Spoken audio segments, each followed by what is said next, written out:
But this made a lot of news, even a lawsuit from one customer. What do you think, good or bad? I think it's a reasonable policy change. The challenge contest was that people were going to garage sales and eBay and buying very, very old and worn LL Bean merchandise, returning it to stores for full credit, and then taking those items and flipping those on eBay or garage sales and essentially making a job out of this.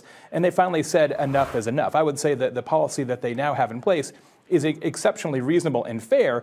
It's just that it feels unfair compared to what they had previously. Well, for one thing, because they were really putting their money behind their products, they were saying, if you're not happy over the lifetime of this product, we'll return it. But if you looked at the fine print, it would say, over normal wear and tear or whatever. But I know, because I had returned LL Bean boots that I thought should have lasted longer than a season, and returned them, and they gave it back, no questions asked. So what was the breaking point for LL Bean? Because over the years, there had to have been a lot of people who bought from LL Bean knowing they were buying quality products, because look, the guarantee was right there.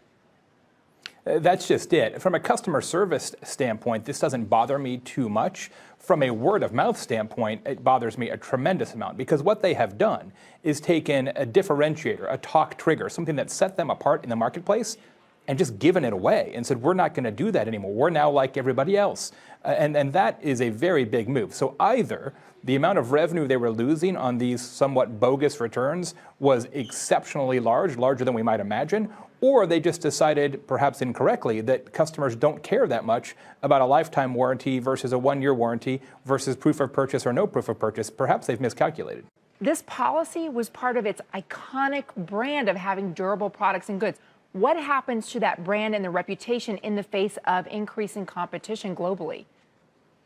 I looked at a lot of customer comments on their Facebook page after they announced this, and I'll say they didn't handle this very well either. It was a letter from the chairman and just said, hey, we're making this change. There wasn't really anything human or empathetic about it, so they didn't roll this out very well anyway. But there's a lot of customer comments on their Facebook page and on their Twitter account that say, we no longer have a reason to shop at your store versus everybody else who sells essentially the same goods. And I completely concur. They had a differentiator, and they voluntarily gave it away. Now, $250 million is nothing to sneeze at, and I think the reason that they thought they could get away with this is that REI did the exact same thing in 2013. REI used to have a lifetime warranty, and in 2013 they went to a one-year program, almost exactly word for word the same for what LL Bean has done now. Apple has just a 14-day return policy. Amazon has a 30-day return policy. Is 1 year still too generous? Well, and that's the funny thing about this. If we flip the script on this and we said this isn't a 106-year-old company, this is a startup company, and this is a startup company that's going to offer goods and services and have a one-year return policy, no questions asked, and lifetime for defects, we would be praising them for the generosity of this policy. We'd say this is an extraordinarily generous policy. What makes this difficult and what bothers people is that they've taken something away. If they started this from scratch, we'd say, wow, this is extraordinary.